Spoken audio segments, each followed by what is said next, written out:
Hi everyone, welcome back to my channel, and this is Faryal from Scrumptious Cakes by Fairy, and in this video I'm going to show you how I made this beautiful dhol cake. So to make the dhol cake I'm going to start with 8 layers of 8-inch cake. As you can see, I have 8 layers and the cake diameter is 8-inch round.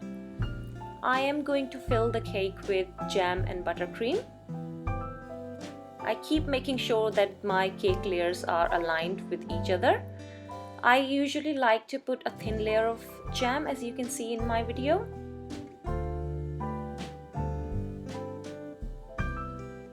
So I have divided the cakes in 2 parts, like 4 layers and 4 layers. So first I'm going to do the 4 layers and then I will do the other 4 layers again. Because the cake is going to be very tall, so I wanted to divide the cake in 2 parts to make the work easier.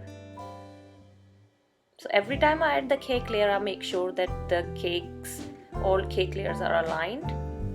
Now I'm going to do the second batch, other half basically, and as you can see in the other half I am doing the last layer with I am finishing the last layer with some jam and buttercream as well, because I'm going to sandwich the other half on the top, which I have put in fridge for a little long, so you can see the buttercream is hard and set.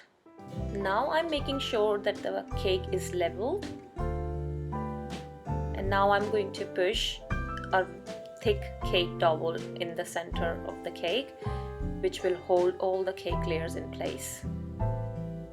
Make sure your dowel is exactly the same level as your cake. It's not showing above the cake. After pushing the dowel in, I have chilled the cake in the fridge for half an hour or 45 minutes until the buttercream is set and it's not bulging out. Once the cake is refrigerated, I will move the cake carefully onto the cake drum, and I am using a 4-inch round cake card as a guide to carve the side of the cake. As you know, the side of dhol is smaller than the middle in diameter, so that's why I'm using 4-inch cake card to help me carve out the smaller end. So when you carve the cake, you have to take your time. Little by little, just carve and keep going. Don't take big chunks because you don't want to mess up with the shape. As you can see, I am taking little by little and I'm just keep checking if I'm happy with the shape or not.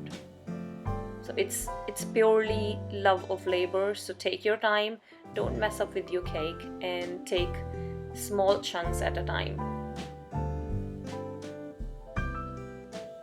So I'm going to use the same 4-inch round cake card to carve the other side of the dhol. As you can see, the first cut I take diagonal from the first layer, and then I keep smoothing it out towards the center. Now I'm taking small chunks.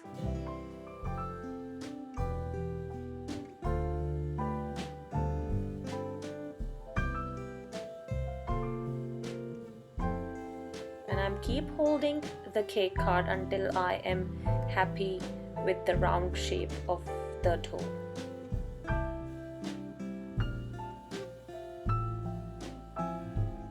Now once I'm happy with the ends, how I want them to be, I am going to go towards the middle of the cake. I am carving little by little.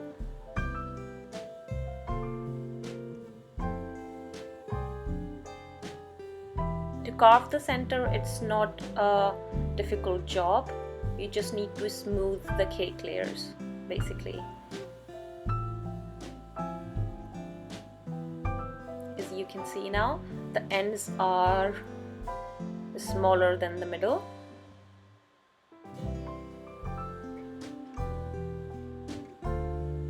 I'm going to keep shaving the cake until I am completely happy with my dhol shape. Once you have carved your cake, you need to put the cake in the fridge for about 30 to 40 minutes until the cake is very cold and chilled. And now I'm going to start with ganaching. Basically, I will do the crumb coating first. So the crumb coating of the ganaching will help me lock in the crumbs of the cake. I'm doing a very thin layer of the ganache, and I'm not going to be worried about how smooth this layer is. I just need to put a layer of ganache so that it locks in all the crumbs which I'm getting from the cake.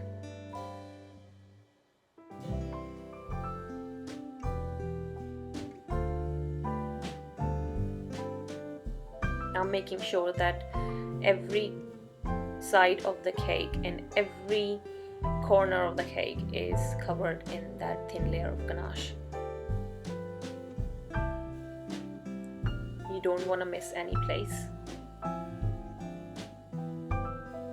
And once you do the crumb coat, put the cake in the fridge for 10-15 minutes, and that 10-15 minutes will help the ganache to set hard, and then you can start with the second layer of ganache, which I'm doing right now. I only do 2 layers of ganache. First is the crumb coat, and the second is the thicker coat of the ganache, which will be the final coat of the cake. I personally prefer a flat palette knife or spatula to do the final coat of the ganache. And once I will put all the ganache, then I will start smoothing the ganache out.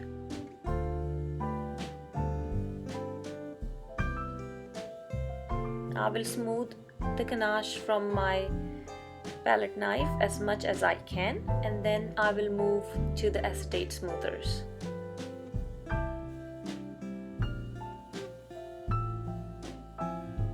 So I'm using the acetate smoothers now.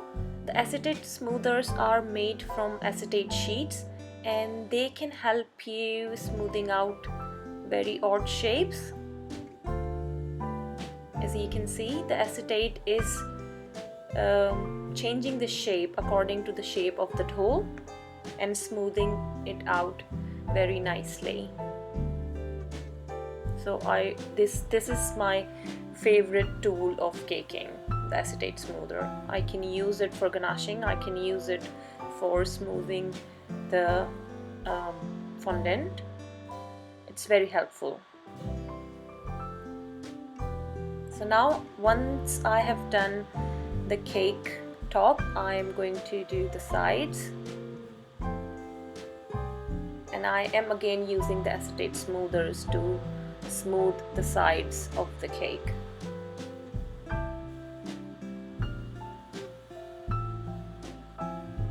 In my opinion, these acetate smoothers are the must-have tools in your cake cupboard.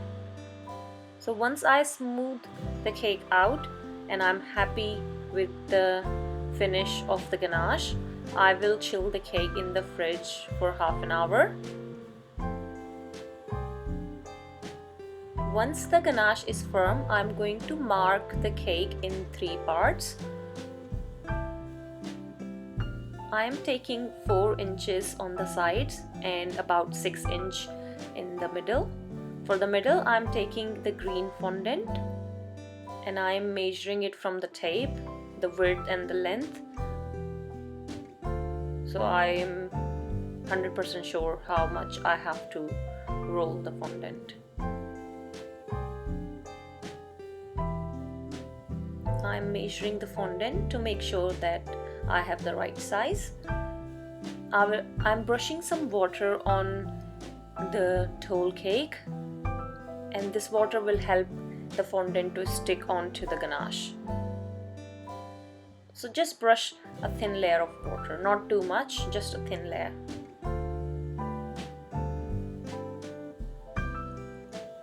Roll the fondant over the top, in the middle,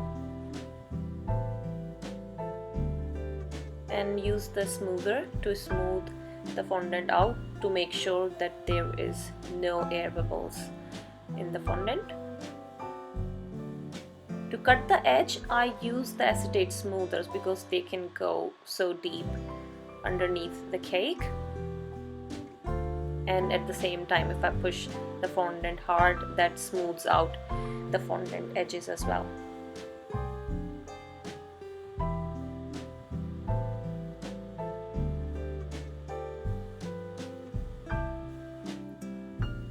Now I'm going to measure 4 inches on the side so I can cut the excess from the middle fondant.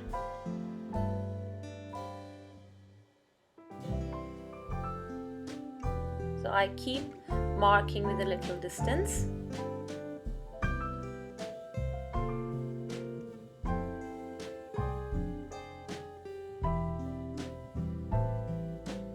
It's very difficult for me to do this end because it's facing the camera, not me, but it's fine.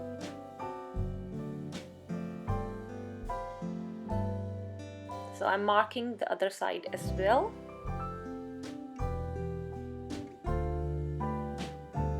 And I am joining the marks, as you can see now, with the sturdy hands. I'm just cutting the fondant with the knife. I did mess up a little bit on this side, as you can see, because I couldn't see it properly, but it's fine. Once the cake is done, you won't be able to see the fault as much as you can see it right now.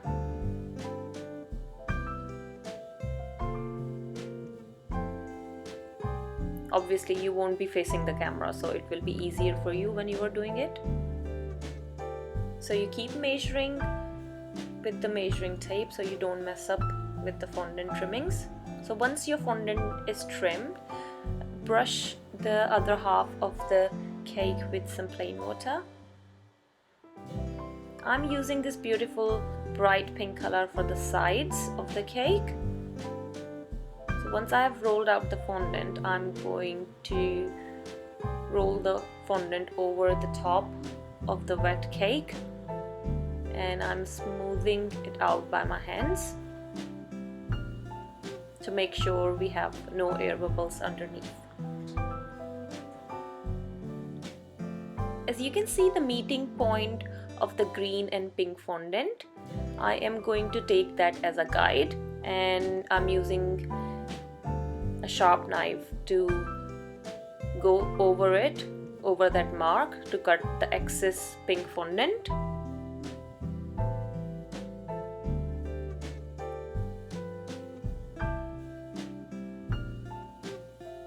I'm using the smoother to smooth out where they're meeting,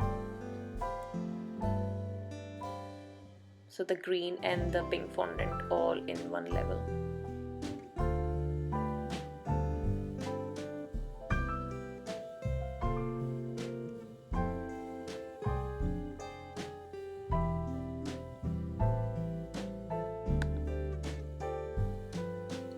So once I have trimmed the excess pink fondant, I'm smoothing the joint out using the normal smoother and acetate smoother.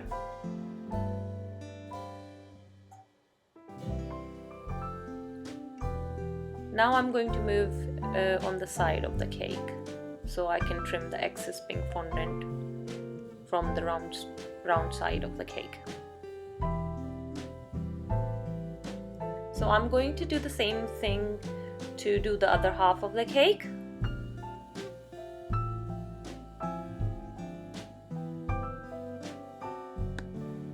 So once I have covered the two sides of the dhol cake with the pink fondant and I have trimmed the excess fondant, I'm using this pearl mold, and I'm going to take the pink fondant and rolling it into a sausage.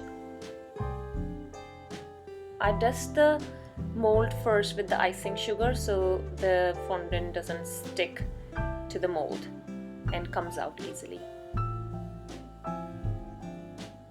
I'm using the knife to cut the excess fondant from the mold and that's how I use the molds basically. And I'm going to tap the mold onto the board, and I'm going to make quite a lot of pearl strings from the same mold. I have rolled some flesh color fondant for the sides of the cake, and I'm using the same 4-inch round card which we used to carve the sides of the cake, so we know it's the same size. Obviously the cake sides will be slightly bigger after putting the ganache on, but we will work it out, because this way it is much easier, so you don't mess up the sides. So I'm going to pull a little bit to completely cover the side, and I'm smoothing it out. Now roll the black fondant and cut black circles. Use the same round cutter which you used to cut the black circle to imprint over the flesh color fondant. This way you know where your black round shape will go, like this, rather than you put the water on the black fondant and stick it over the flesh color straight.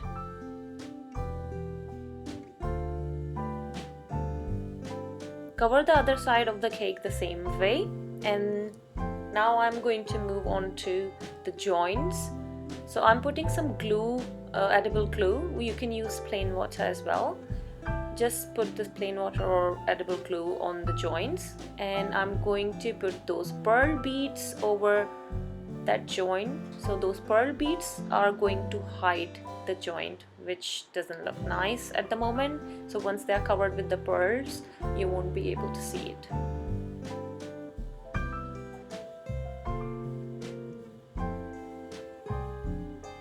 So you need to make enough pearls to go on the 4 joints of your cake, because all 4 joints I have to put these pearls.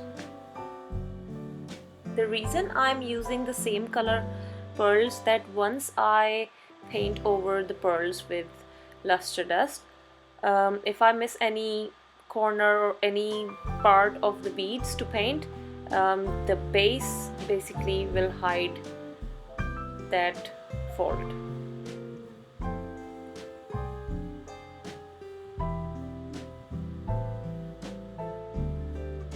I do not like to put the other color fondant on the top if I have to paint it over. I prefer the same color so it can camouflage if you miss any part.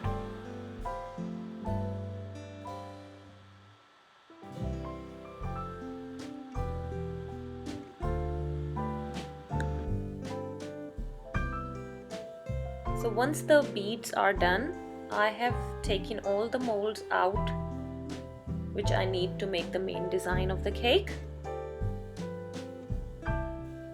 I am going to put some Tylose powder or CMC powder into the fondant and knead it well. The Tylose powder will make the fondant a little bit firm and little bit elasticy sort of, so it's easier for you to do the molding in the intricate design. Otherwise, if you use the fondant straight away, the fondant is not going to hold up the shape. So once I have mixed the Tylose powder into the pink and green fondant, I'm taking the first mold and I'm going to put some icing sugar on.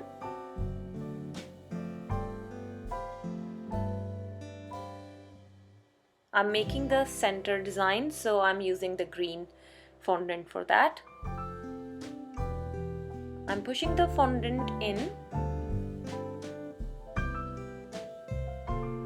and now I'm going to cut the excess from the knife. I keep the hand over the fondant so I know where my knife is going. Just push out the design.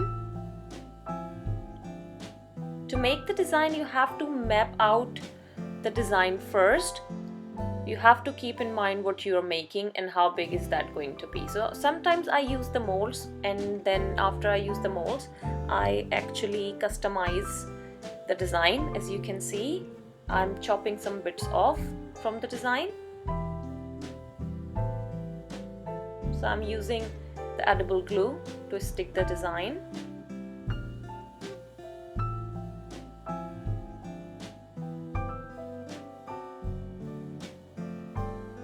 I'm making the center motif right now.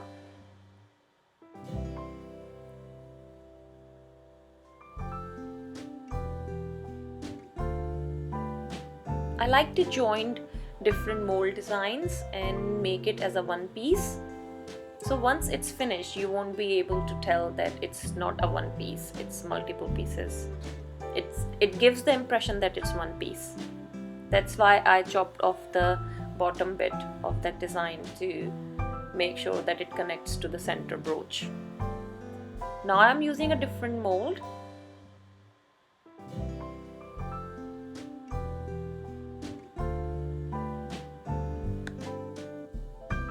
I'm molding some more bits for the center.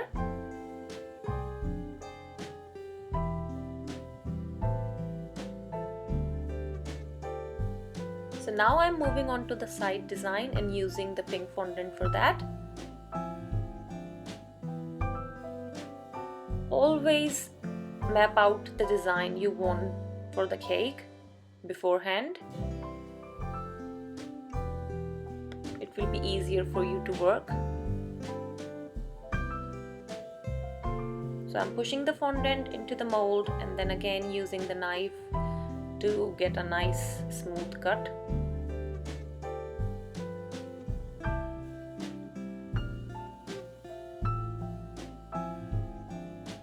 For the side, I am going to custom the design. As you can see, I'm chopping off the sides of the design and the bottom as well, a little bit.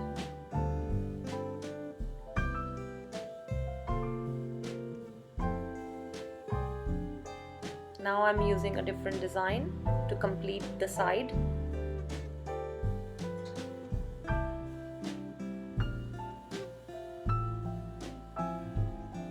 The side designs are like a border of the cake, so they are slightly different from the middle.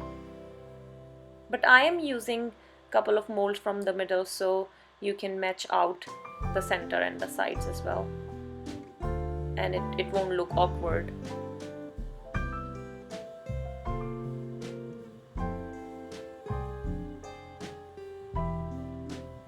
So be creative for this part and see what molds you have in your cupboard and map out the design first for your cake.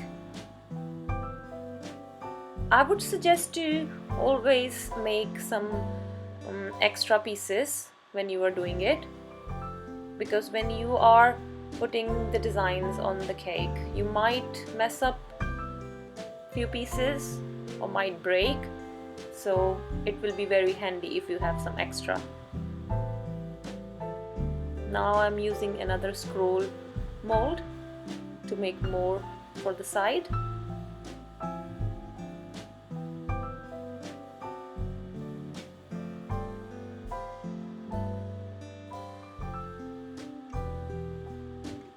The reason I'm saying to map out the design beforehand, so you know that how many pieces you need for your cake. And then make some extra on the top.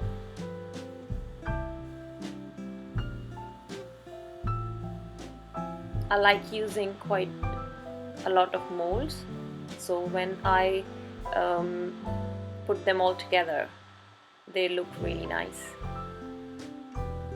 And sometimes it gives the impression that it's just one piece mold.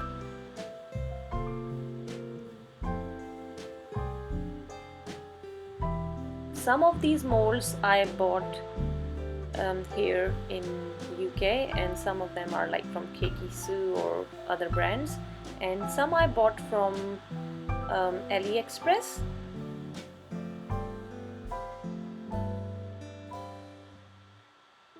So if you go on eBay or Amazon or AliExpress and search some scroll molds or cake molds, then you will get a lot of molds in there, and I would really recommend to buy quite different designs so you can mix and match. So as you can see, I'm moving on the sides and I am putting two different designs together to make one.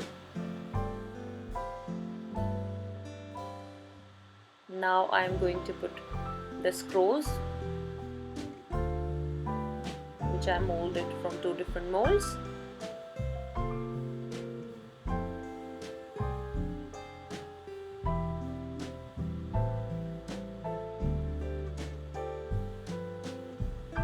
Can you see the beauty how the center part is matching from the side a little bit, but not completely? So you can differentiate that the side of the cake is the border and the middle is the motif basically.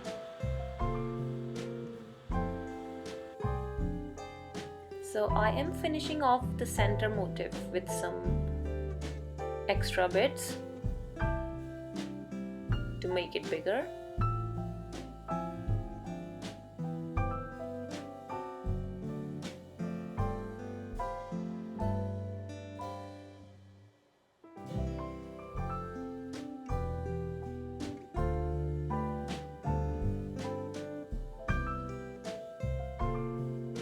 I am keeping a little bit distance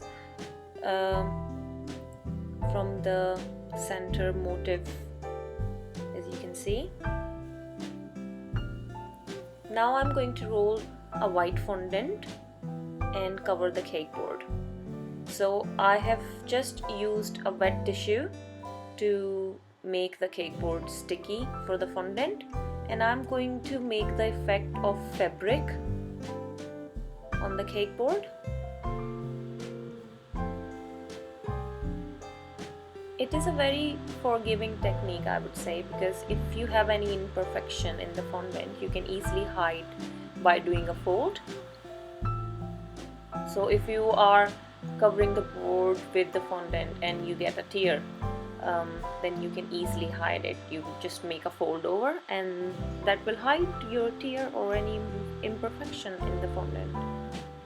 So I'm going to keep doing it until I am completely happy with the shape and the folds I want. Use very light hands. You don't want to poke your fingers in the fondant, and make sure you don't have big nails, because that would be a big no.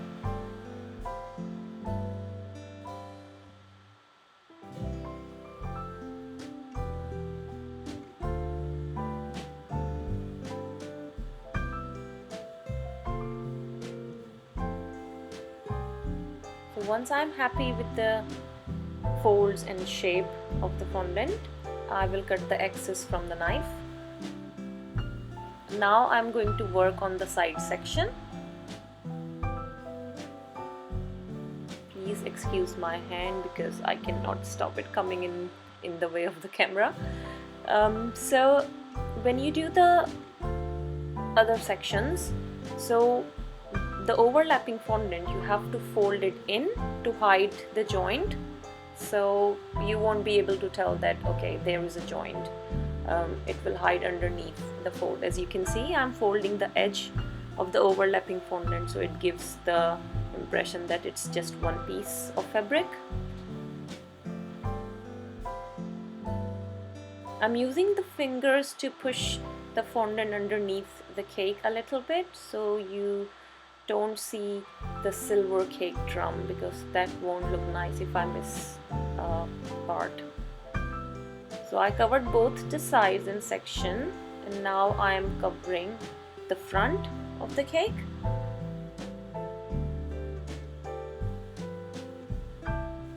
So as I said, overlapping fondant should be folding in on the edge. I'm folding the edges in.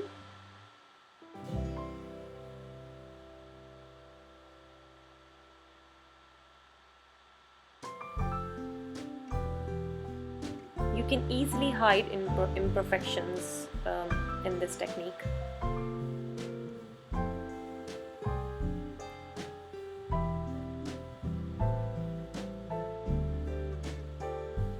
So if you want to write a message or you want to add something else on the board,